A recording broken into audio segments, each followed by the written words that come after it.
discussion about AIDS Awareness Day, and we're celebrating an entire week about it, observing AIDS Awareness Week. We are just trying to get online on some of our other channels. Let's just see if our guest will be able to log in a moment. Just give me some time. I'm just trying to start with my channel so that you all will be able to see us live very soon. So, just a few minutes and we should be up and running. Give me 2 minutes while I set things up for you. Mm, I think we are already live on certain channels. Machine kharab. Sorry about that. Um, I have someone already online. Thank you so much for starting to watch us. Um, I'm just waiting to go live.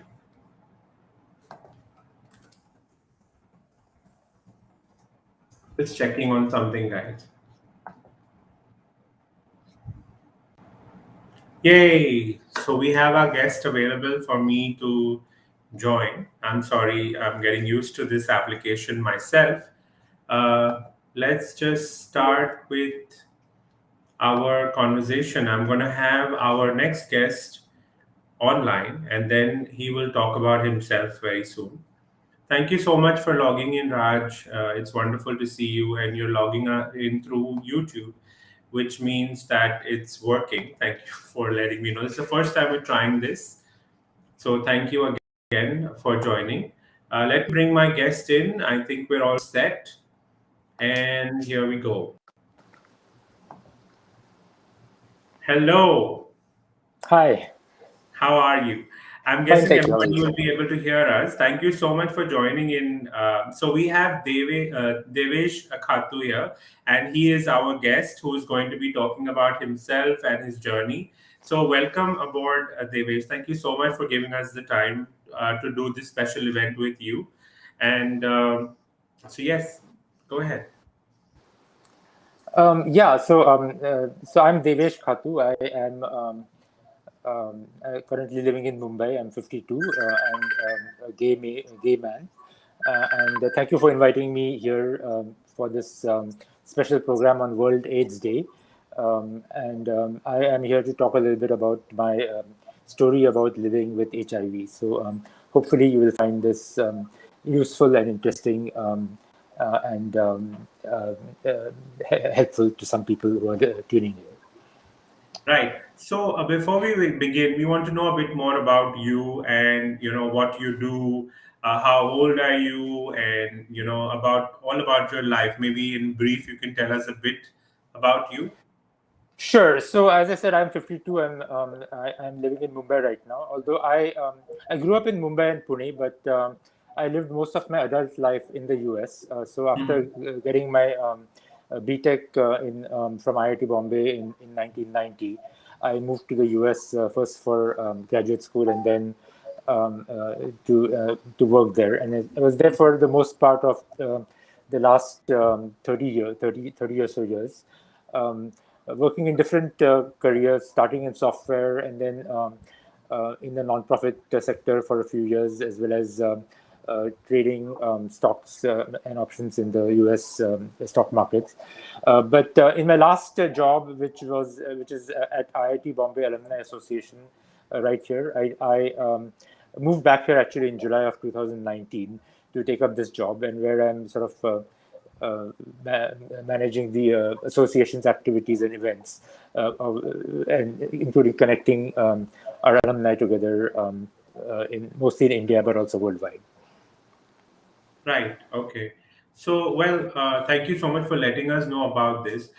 So, what do you think? I mean, like you already mentioned, today is AIDS Awareness Day. So, can you tell us a bit about this day? What is the importance of this day? Why does it hold such importance? And why is it that we observe this day? Sure. So December 1st every year has been observed as World AIDS Day for the past several years. And the day is commemorated for several reasons. One is to recognize the people who we've lost to AIDS over the years. About 36 million people have passed on from AIDS since it was, I guess, discovered in the early 80s. And an equal number, roughly, are living with HIV, which is the virus that causes AIDS worldwide. So it's sort of recognizing the people who are living with this condition as well. And as you know, this pandemic, which is not as talked about as, of course, COVID these days, but this is a pandemic that has been going on for the last 40 years now, with no end in sight. So there's no vaccine still available for HIV. There is no cure, although it's become a manageable disease with what are known as antiretroviral treatments or ARTs, but it's still an ongoing pandemic that affects millions of people worldwide. And so that's why this day is observed every year to sort of commemorate those living with this. Correct. Well, thank you so much for giving us that information. That is a huge number of people who have passed away, due to this particular virus. And of course, as you said, there's a lot of changes in medication, and things are improving for the better. So, on that note, I'd like to ask: are you aware about the current percentage? Or do you know that it's actually risen higher than actually going down, despite of so much that we talk about? We're talking about prep, we're talking about usage of condoms and so many other things, but the numbers are going higher, the number of infected people. So how do you? Right. Yeah. Well, I mean, the numbers are going higher, although, of course, the rate of increase has slowed down in recent years. But it's still not over. And I think the main reason for that is complacency. I think a lot of people assume that HIV is basically no longer a threat to the world anymore. And so in the late in the 90s and early 2000s, for example, a lot of people were taking appropriate precautions, such as if you're sexually active, having safer sex, and so on. But now these days, with treatments available, people think that it's a manageable condition, and so a lot of people are, for example, foregoing condoms, which are still the best protection against getting HIV/AIDS, and that's one of the reasons why the pandemic has why people are still getting infected. Another reason is that a lot of people are sort of getting into this into risky behaviors, such as what is known as high fun in India, or PNP in the US, where people use substances which I guess work fine when you're on them, but then it leads to lowering of your inhibitions and risky behavior, and that contributes to people seroconverting even now. Um, Correct. and if you actually like log on to like the gay apps, I mean, you'll see a whole bunch of people which have that in their profile. So which is a bit unfortunate. So then, it's really not uh, going well for any community. Forget about the LGBT, but even otherwise, people are really not concerned about why they should take care of themselves, despite of us telling them on and on that they should probably do safe sex and stuff. It's I mean, it's really not something we can control, but unfortunately, that's the fact. And so, yeah, that definitely is a concern. Besides all of this, I wanted to ask about you. So, tell us, why do you do these marathons, and what's the purpose behind it? Because I know you've been doing it for a lot, many years, and I really like all the pictures. I saw so many of your great pictures from around all the marathons you've done. So tell us your passion about this. So one of the things that I decided to do after testing positive, which was in 2003. So I took up. I did. I mean, before that, I'd been sort of spending my weekends partying and doing stuff that wasn't really helping with my with staying healthy. And so I thought that maybe it's time to take on a few a little healthier activity, and so I took up running. So at that time, of course, I was living in San Francisco, and there's an LGBT running club there called the San Francisco Front Runners, and so I started joining. I joined them and started running with them on weekends. So basically, they run about 5 to 8 kilometers every Saturday, and so I sort of started going to those runs, and then that sort of became part of my lifestyle. And so I thought that one day I would take on a challenge and taking it further and run a marathon and take it on as a personal life challenge. Also, growing up, I had been very unathletic, so I thought that this would be a good way to sort of change that perception as well as that of both LGBT people as well as people living with HIV not being athletic or capable of doing things like these. And so I started training for my first marathon in 2005 with a program there that trained you where you raised funds for HIV. Called the AIDS Marathon Training Program. And so I ran the San Francisco Marathon in 2005 and completed it. And at that time, I thought it would be a box that I would check off. But then I guess you sort of get hooked into it. And being a competitive person, I guess I wanted to sort of improve on my performances. And so it sort of just became an ongoing lifestyle habit.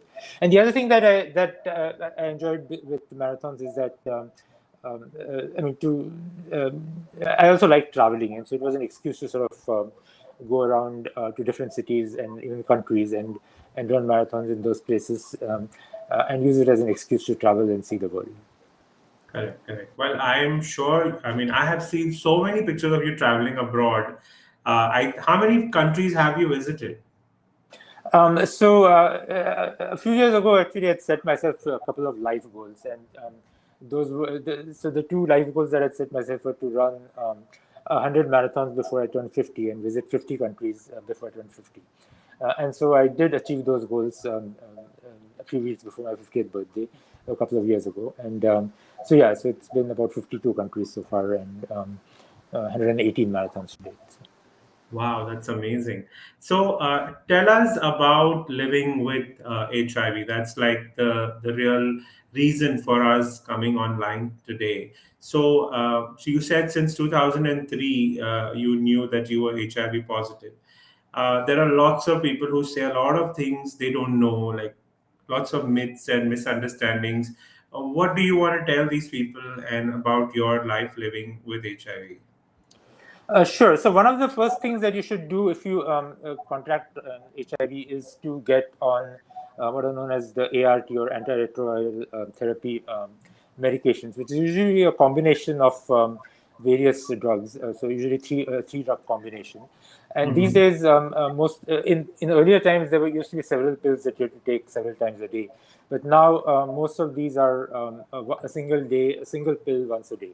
And so what this does is it basically keeps the virus in your blood in check. And if you are undetectable, which means that the virus cannot be detected in your blood, then that basically improves your health outcomes quite a bit. And it also helps with not transmitting it further. So basically, the mantra is U equal to U, or undetectable equals untransmittable. So the first thing you should be doing is to get on the antiretrovirals. The other thing is, of course, as I mentioned, is to have a healthier lifestyle, because HIV can essentially have several side effects on various organs of your body and age you quite fast as well. And so, having some routine exercise routine that you follow, as well as eating properly, having the right kind of nutrition. I think those are some of the key things that you can do to take care of yourself. The other thing is to sort of cut down on your bad habits. For example, smoking is an absolute no-no. There's really, I mean, there's various bad effects of smoking, but especially for people with HIV, I think it's a very bad combination. And so that's one of the things that you should definitely cut down on. And the other thing is just to monitor your health periodically. So like every year, for example, I go for my annual checkups and just make sure that everything is in order, and then take any actions as necessary if things are getting out of control. Correct. So then, it definitely is a very disciplined life that you need to lead.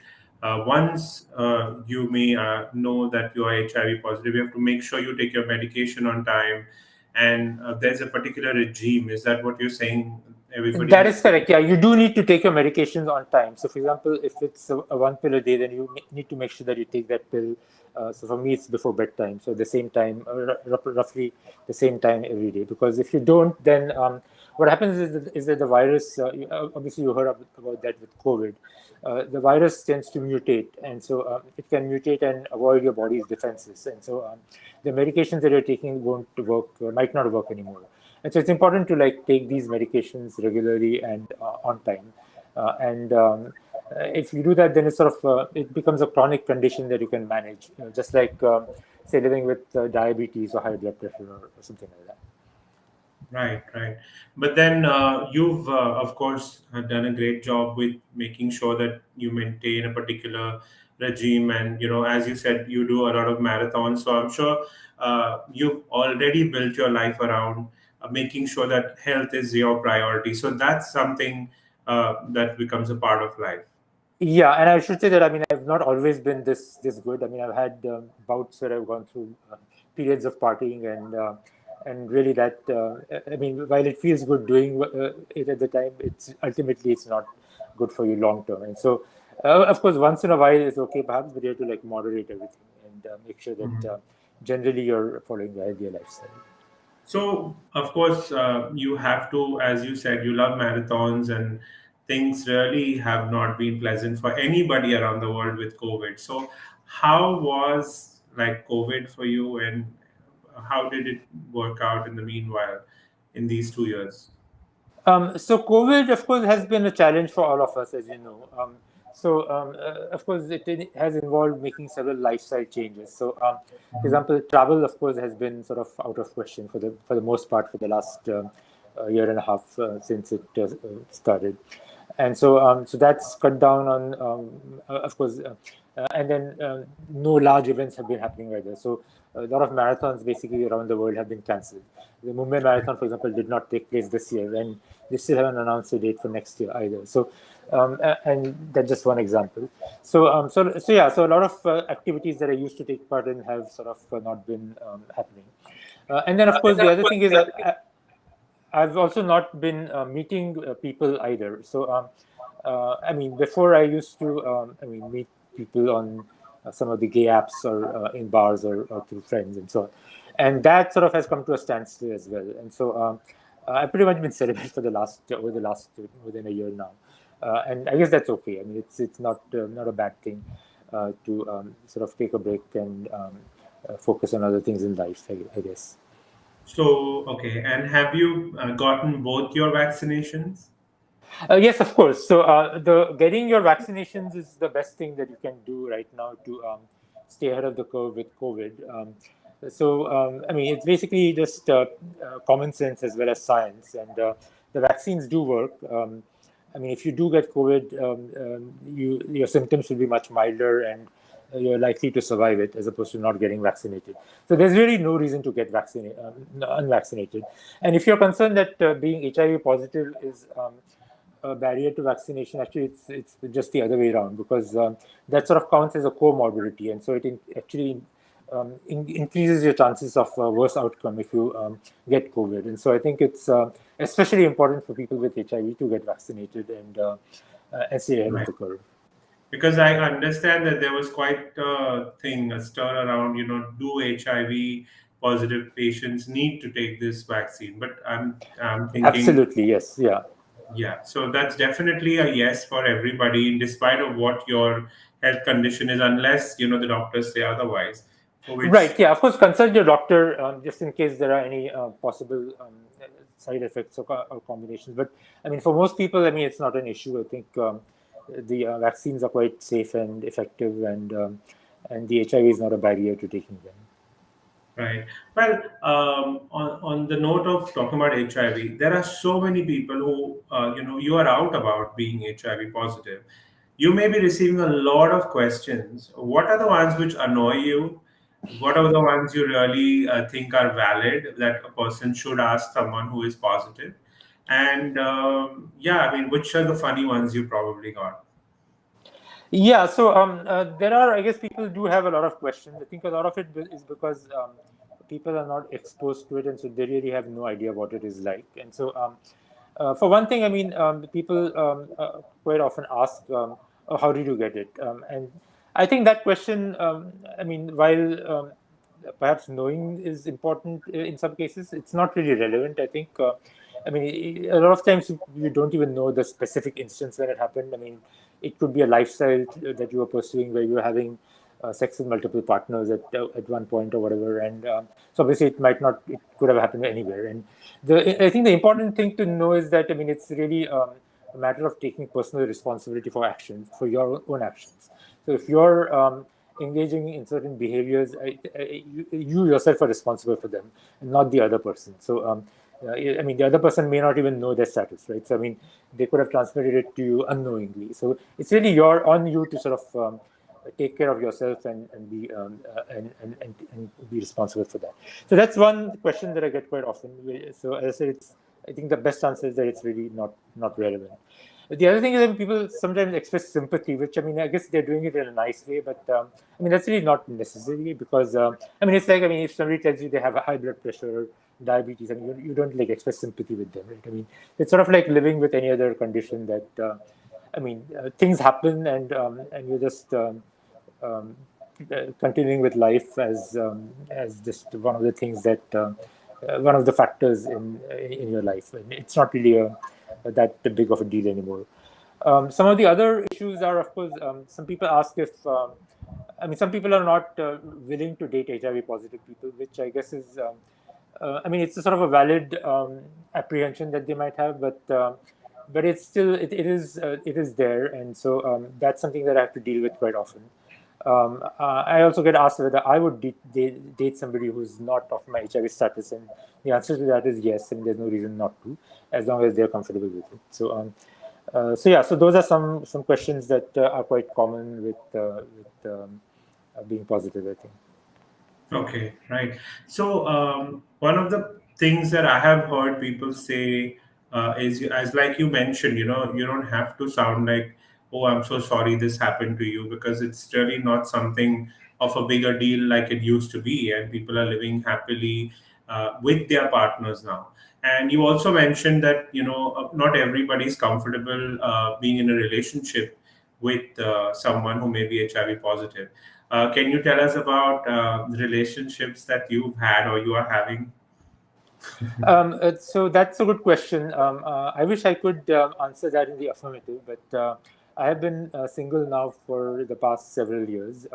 I did have a couple of short-term relationships, relatively short-term relationships, and the first one was actually just before it was before actually I was positive. At that time, that was about 2.5 years, and actually one of the reasons why I also might have ended up being positive was that after we had separated, I guess I went through some mental, I mean, a period of mental health issues, and so engaged in riskier behaviors which I shouldn't have, and that ended up being resulting in my seroconverting at the time.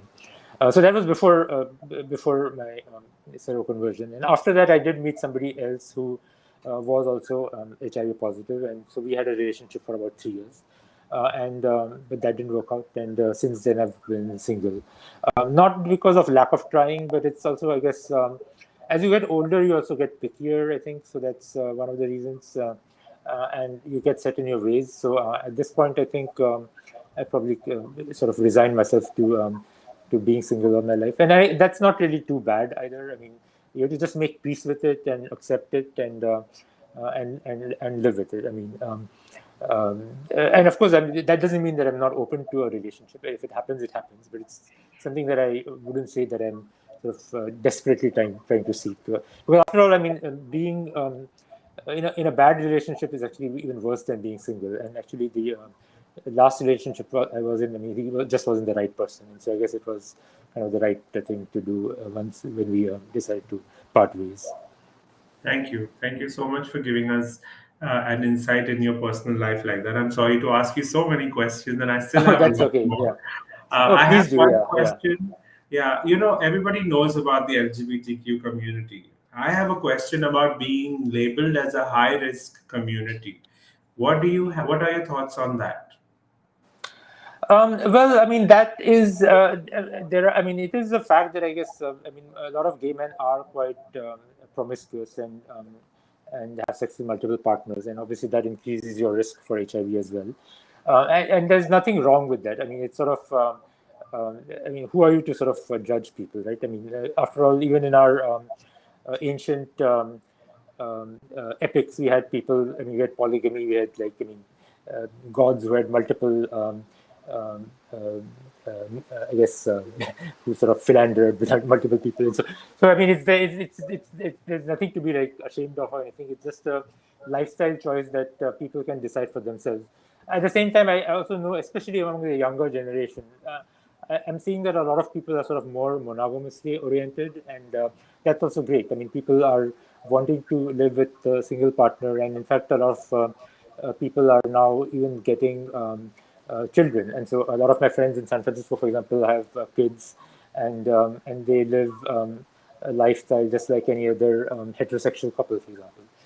Right. And that's great. So I think it's whatever fits, whatever is suitable for you. I guess there's no one size fits all. It's if you like kids and if you want to adopt them, that's great. If you want to be single and meet multiple people, that's fine too. I mean, there's nothing wrong with either of that. Right. Now, you've lived a lot abroad, and you've definitely spent a lot of time in the USA.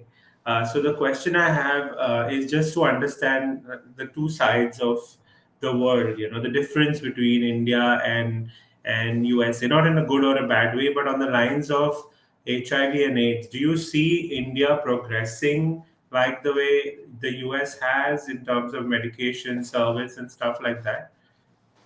Well, obviously, I mean, there's a big world of difference between the US and India. I mean, things are quite, I mean, there's a huge amount of stigma associated with HIV, especially out here. And so, and that is the reason why a lot of people are not out about the status, is because they're afraid that their friends and relatives might shun them.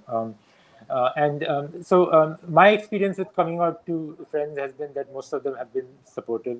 I mean, there are some people who would ask, I mean, how did you manage to get it, even though you sort of are so educated, you know better than to like, I mean, engage in unsafe sex or whatever. And but then, I mean, I mean, people will do that anyway. Some people will do that behind your back, but I think that's more prevalent here in India than in the US, I think. Um, and Of course, there are more resources available out there, especially living in San Francisco, where I mean, a large percentage of the population is HIV positive, and there are lots of support groups and so on available. So that's one thing that that sort of I guess we're lacking in. Of course, there's the Humsafar Trust and I mean, groups like Color Positive and so on, which are sort of supportive to the cause. But clearly, it's sort of a long way behind what was there in the US. So I think there's a long way to go. The other thing is, of course, in terms of societal discrimination. So, for example, in many states in the US, you have laws that will prohibit discrimination based on HIV status. So, for example, in California, you cannot be fired from your job, or you cannot be denied public accommodations or visitation rights if you're HIV positive. Whereas, I mean, in India, of course, there are no such rights. I mean, even in the LGBT community, so you could be like fired for being gay or being HIV positive, which I think that's a long way to go. And I think those are some of the areas where I mean, now that gay sex is not illegal in India, then I think that's sort of the next frontier. I mean, of course, there's the LGBT marriage issue as well, but I think some of these basic rights perhaps are even more important in making sure that people can live a dignified life, even if they're either LGBT or HIV positive, wherever they are in India or the world. Right. So it's mainly equality, the medicine and benefits related to health, and some other things that you see that we are still struggling as a country in comparison. Yes, yeah. Right. And I think a lot of it is social stigma, and part of the reason is that people out here are very much in the closet, especially even with I mean, forget HIV and AIDS, but even with their sexuality. And I think the more that we sort of are visible and out, I think the more people's attitudes will change towards LGBT people and HIV and AIDS, and people with HIV and AIDS. And so I think that's one of the reasons why I agreed to do this, is that I know there are also some people who might not know my status today are listening, and so they might know about it and sort of and know that it's just a. I mean, it's I'm no different from anybody else. I mean, in terms of my regular day-to-day life compared to what other people do. Right. Well, I must say it's a bold move to come out and talk about yourself, even though you've been doing it all this time. Every time you do it, it's something that you're putting out there in the world, where maybe someone will listen and maybe take care of themselves, or if they needed support because they were HIV positive, listening to you makes them feel like life is possible, and that's exactly why we are doing this event. Also, that brings me to the next point. You mentioned Hamsafar, you mentioned Color Positive. There are so many organizations in India who are now moving on to allowing people to have PrEP at a lower cost. I mean, Color Positive is helping us through another brand, and then there are lots of other services like even HIV self-testing kits, which you can sit at home and do by yourself. So we can see kind of a progressive move in the country, because this wasn't allowed before, self-testing kits especially, because they were thinking that the people are not prepared to do something like this in their homes, and we are somehow trying to change that here. But when it comes to the USA, you must have heard a lot about PrEP since a very long time, and you must have seen the statistics. What do you think? Is PrEP overrated, or do you think it's really making an impact? What have you heard, or what do you know? Yes, so PrEP actually has been PrEP, which stands for pre-exposure prophylaxis, has been a game changer over the last few years. For those who don't know about it, basically what it is that it's a combination of two HIV drugs, which you take on a regular basis when you're HIV negative. And what they do is they basically, if you do get infected with HIV, they will make sure that that basically the infection doesn't progress to testing positive. And so I think that has been a game changer, and that has enabled people, especially in the US as well as in other Western countries, to sort of decrease the rates of infections in among the LGBT community out there. Of course, PrEP has also arrived in India, but I believe it's still not as widely available, as well as the cost might be a little prohibitive here. Even though I think the generic version of that of Truvada are available out here. But I do recommend everybody to who's negative to do start PrEP if you have the resources to do that, and if it's available in your area, because especially if you are sexually active, you don't know when a slip up might happen, and so this is to basically prevent that slip up from basically altering the course of your life and testing positive. So yeah, so I think PrEP has greatly helped reduce the incidence of new infections in the West, at least. Right, as if people on the screen, if they can watch, there are a lot of different logos that are at the bottom. There, they're all trying to change the way India is battling with HIV, and so they are able to provide PrEP at a very low price. Right now, we are able to provide PrEP at 750 rupees, wherein in the in a regular medical store you'll get that for 2500, or maybe with some discounts at a lower price, but not as low as these prices. And there are lots of such organizations who are doing that for the entire community, despite of them being straight or LGBTQI. So this is a great move that some of our NGOs are doing, and we are very glad that we are a part of that. As I mentioned, having yourself tested with every 3 months for HIV is a very big deal, and you must do that for your own good, of course, no for nobody else.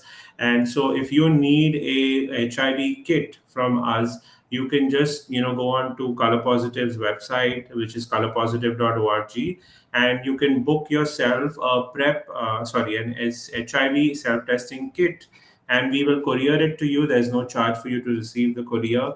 There is no charge for the kit as well, and that is being provided to you by the organizations who are listed below. as through Color Positive. So we're very happy that we're doing this, and that's the reason why this entire event was also being planned, because it's a 7 days event that we're going to do. We're going to have some great people online, and of course, one of them is you, Devesh. Thank you so much that you've put in so much of your effort. I'm sure you've given me a lot of time. We went through some questions and answers, and of course, setting up Restream for me was a big deal because I've never done this. So thank you for all your patience with all this, for sure. If there are any other people who have any questions in the meantime, you can always ask us. Maybe you must have received some questions from your end, Devesh, on your screen, because you've also logged in through Facebook. You can answer them if you'd like, and then we can proceed. So actually, I was not able to. I mean, I guess the technical issues. I think the link that I had on Facebook seems to be the old link or something, and so I cannot really see the event live on Even Facebook. I So tried to look for it and I couldn't. So what I'm going to do is, this is going to get recorded. So I'm going to paste this as a special video on Color Positive Facebook, and hopefully I'll also take this up and put it on Instagram, so that people who don't want to watch it, vertically, can watch it horizontally, because right now it's coming online as vertical, so they have to turn their phones upside down.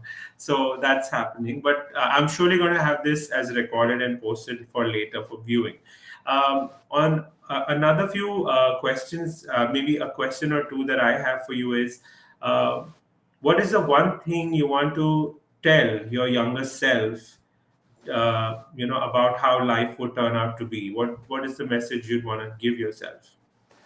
yeah, so when I first tested positive, I mean, I was terrified about being about it, and I had no idea how my. I mean, I basically thought that my world had sort of fallen apart, and I had no idea how things would progress. So initially, I was terrified of people knowing about my status and so on. I only told a sort of limited number of friends, like you can count on the fingers of both hands. But yeah, the rest of the world did not know. But then I think the thing to know is that time is a great healer, and so as you sort of live longer with it, and you sort of realize that it's a manageable condition, and you can sort of carry on your life. I mean, just regularly as anybody else. I think that sort of is the. I mean, the important thing to know is that eventually your life will return back to normal. Of course, I mean, while it's a manageable condition, people should still, I mean, strive not to get HIV. I mean, I know that there are people who sort of just want to get it and sort of get it be done with, but that's sort of the wrong attitude to have as well. So if you're negative, you should strive on staying negative. But if you are positive, it's not the end of the world, and you can carry on healthy and normal lifestyle, just like anybody else going forward, as long as you sort of take the right sort of steps to do so. Right. Right. Okay. And then I know one thing. I think it was about 5 years ago. I've not asked you this. I've not put this question to you before. I'm asking you now. You had come to an event. I think it was. I'm sorry. Forget the name of the event now. I'm so sorry. Gulabi Mela. I'm sorry. We were at Gulabi Mela, and that's when you had come, and you had also, taken the tickets to attend one of our shows. It was a Yes. play that we were doing, and I had seen the energy that you have, and I saw that you were so, excited to be a part of the Gulabi Mela event, and then also to be a part of our show later on. So I always have seen that you've been very positive and you always had this great energy in you. What keeps you going? Um, well, I mean, that's of course just one side of me. I mean, like everybody else, I mean, I also have my, I mean, moments. I mean, I've had issues with mental health as well, as I mentioned before. Um, but yeah, I mean, I think it's sort of, I think having something to look forward to in life is always good. As I mentioned, in between, I had this period where I had these couple of life goals, which I set out to achieve. I don't have specific life goals right now, but I'm sure that I will come up with some in the next few years. And so I think having some specific things to sort of look forward to in life is whether it's personal stuff or maybe it's helping people or inspiring other people through your actions. I think whatever it is. I mean, I think it's important to have some of these goals that you sort of look forward to and lead your life by. So, Well, yes. And then finally, this is a day where we talk about HIV and AIDS, and I hope that this becomes something that's always spoken about, because it is something like a COVID situation or a Hep B or a Hep C, which is as dangerous as COVID. But what is the message you want to give to everyone, as you know, our viewers, all of the viewers that are there, maybe HIV positive or negative? What is the one message you want to pass on World AIDS Day? well, I think, as I said, the message that I want to pass on is like especially a lot of people who are young and haven't really lived through the 80s and 90s during the AIDS crisis is that I mean, AIDS is sort of a condition that has been there for 40 years. It's still there in the world, and it's not going away anytime soon. So just to sort of acknowledge that, recognize the people who are sort of battling it out, as well as those who are passed on, and to sort of engage in behaviors that will make sure that you yourself either live a healthy lifestyle if you're positive, or try not to contract it if you're not. And I think that's sort of the message that I would say. And again, as I said, if you have HIV, then it's not the end of the world. It's sort of you can just continue on leading a normal lifestyle like anybody else, as long as you sort of take all the necessary measures to control, keep it in control. Right, right. So yes, a powerful message that if you're not positive, just be careful. It's a very simple message, and it's very loud and clear from you, Devesh. And if you are positive, it doesn't mean that there's anything wrong with your life. Everything's going great with all the medication that the entire world is trying to, do work with for HIV. And so it's not anymore a stigma like the way we used to make it.